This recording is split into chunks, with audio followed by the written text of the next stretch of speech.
நீ எவ்வளோ கத்தினாலும் வரமாட்டான். பிரச்சனை பண்ண கிளம்புங்க, இல்லை போலீஸுக்கு கால் பண்ணிடுவேன்.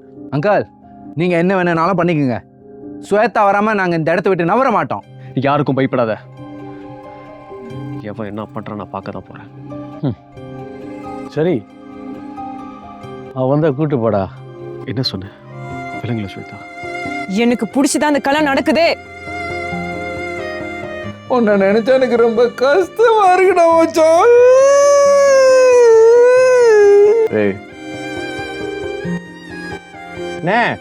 ஆதினே, டேய் தூக்கங்கடா அவனை.